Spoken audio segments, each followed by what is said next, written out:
Welcome to the Fermented Homestead. My name is Anna, and on this channel I like to show you the journey of learning how to turn our home into a homestead. And today I'm going to show you how I can chicken. I took 4 whole raw chickens and cooked them up, canned them up, and showed you every step of the way. So stay tuned and I'll show you the whole process.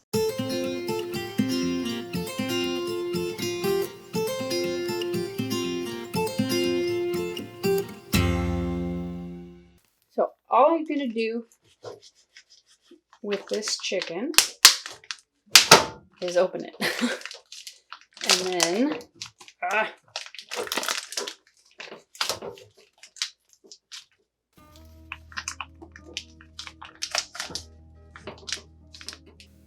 okay, and then after that, we're going to pull out the gizzards. The organic one typically comes with this bag, and then the non-organic one just comes with all the gizzards inside. So I like to keep these in separate bags. I'll show you what I do with them.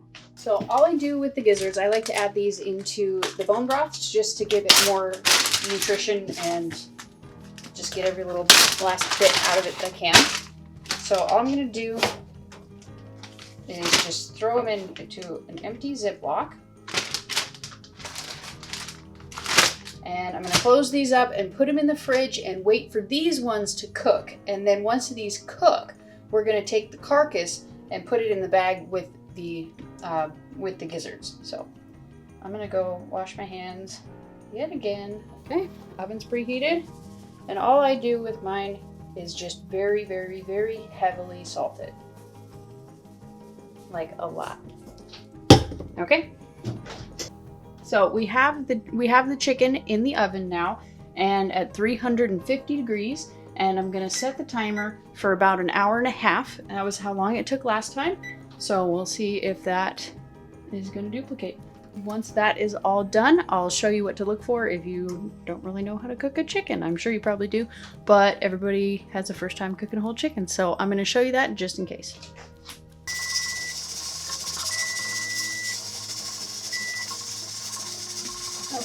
So for anybody out there who's wondering, the best way that I've found to check a chicken to see if it's done is right in between the drumstick and the breast. You just cut it until the juices come out. If it's clear, it's done, which looks like it's clear. If it's clear, it's done, and if it's not done. It's a little bit on the side where I'd rather be a little more cautious. I'm going to toss it back in the oven for probably about 20 more minutes, just to make sure. Waiting on this pan to load, I got nothing but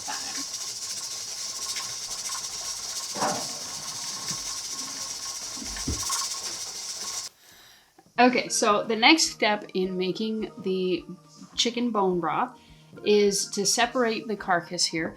We're going to separate the skin and the bones and put those in the bags with the giblets that we have, and then we're going to take the meat and I'm going to put it in here, and we're going to transfer that into a zip top bag and can it up this weekend.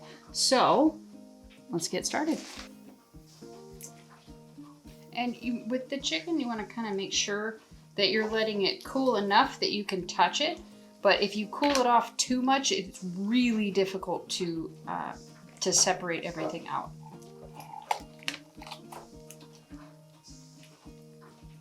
It's tough to like separate the meat, and you know, it's tough to get the skin off. It's just difficult. Why am I putting the chicken in there?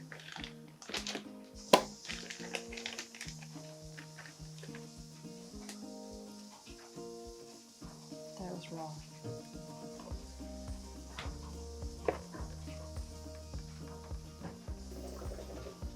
Okay, let's try that again. And it's also easier if you just shred it up when it's kind of warm like this.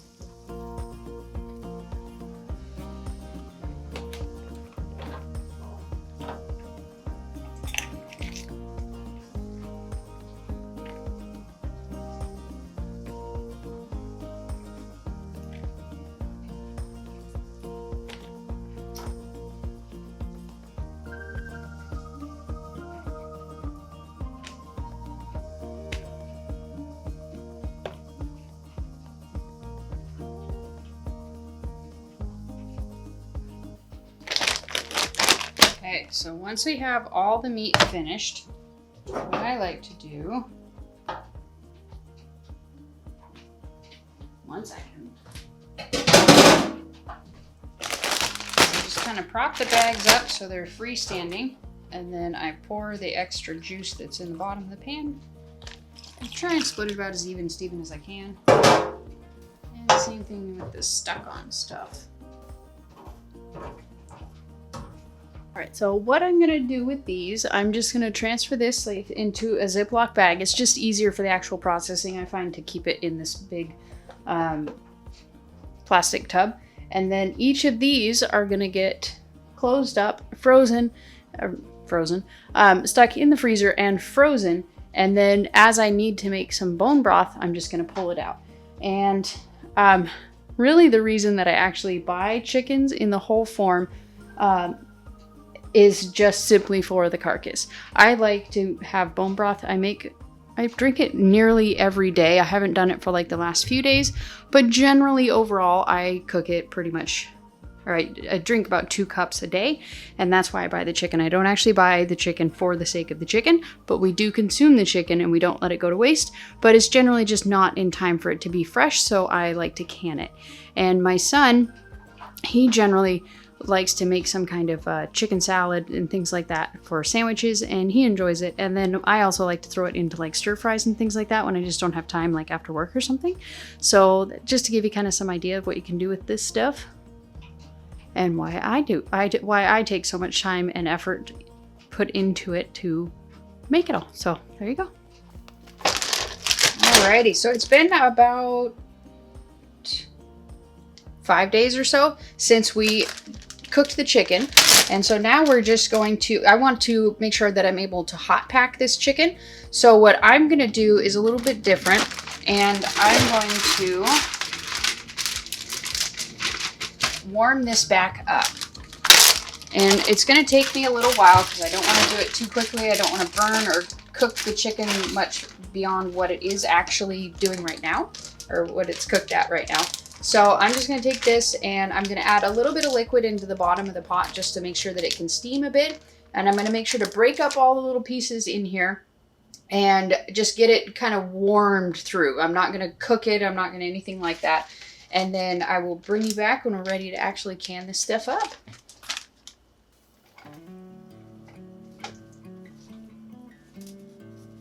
Alright, so we're back and the chicken is all warmed up. I have the canner warming up and I also have some water boiling so we can pour it on top of the chicken.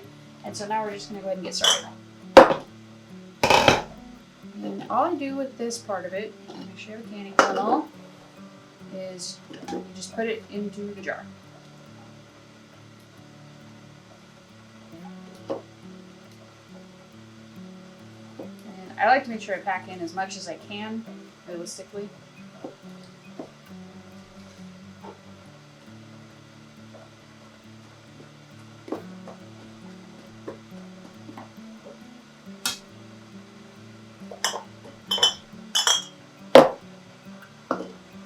And then for the pint-sized jars, you're going to want to add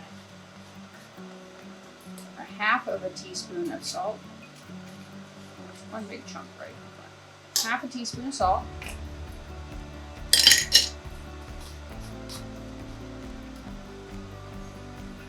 And then we wait for the water to boil.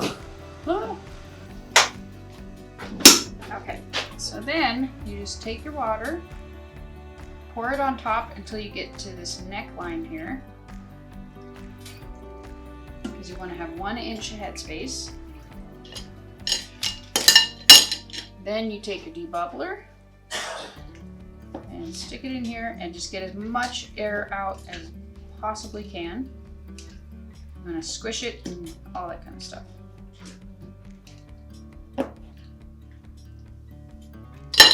And then you top it back up to the line.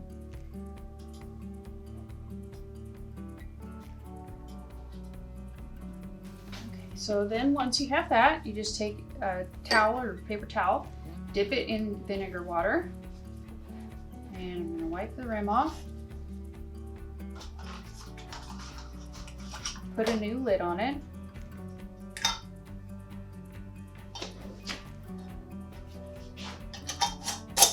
Tighten it down, fingertip tight, just as tight as you can get it with these 3 fingers here. And into the canner.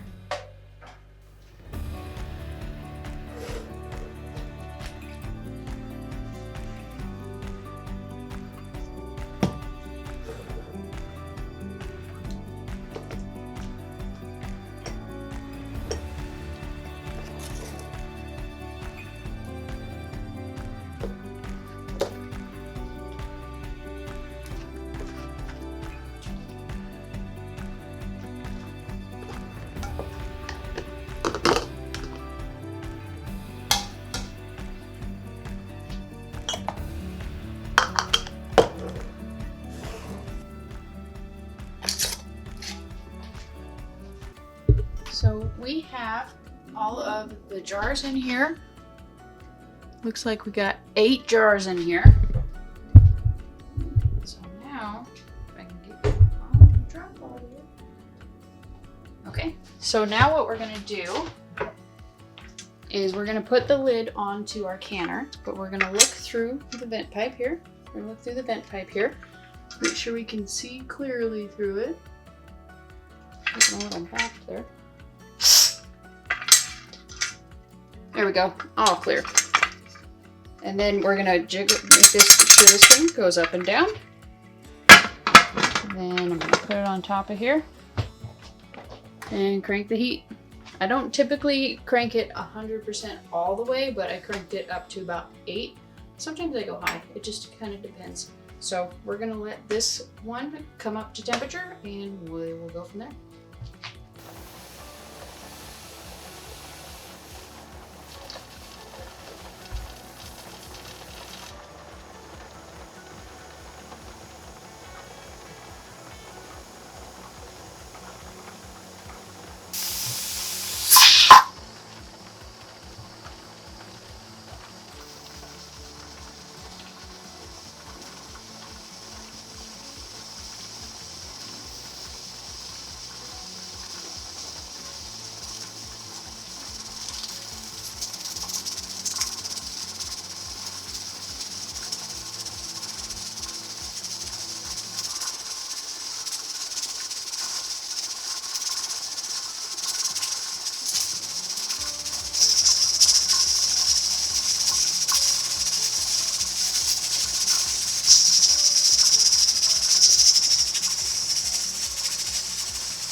So this is all cooled down and it has come off of pressure. This thing has dropped and it's been several minutes, probably even longer. I wasn't really paying attention.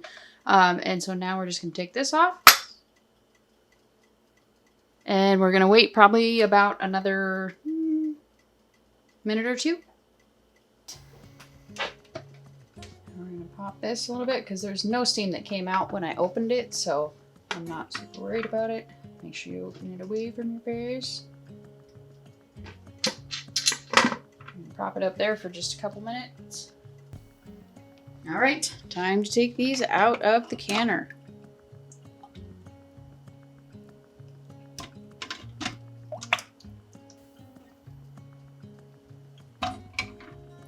All right, so there you have it. Canning chicken from start to finish. And here are the finished products from 4 chickens. 4 chickens? Yeah, 4 chickens. We got 8 cans of meat.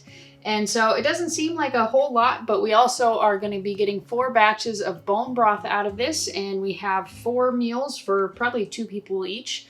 Each can has about a pound of meat in it. So you could probably get anywhere between 2 to 4 people out of this can, but depending on how much meat you like to eat. Oh, there we go.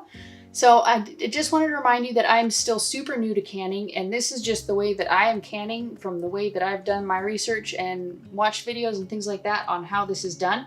So make sure that you do your own research as well. I'm just showing you the way that I'm doing it. This is not like an instructional how-to kind of video.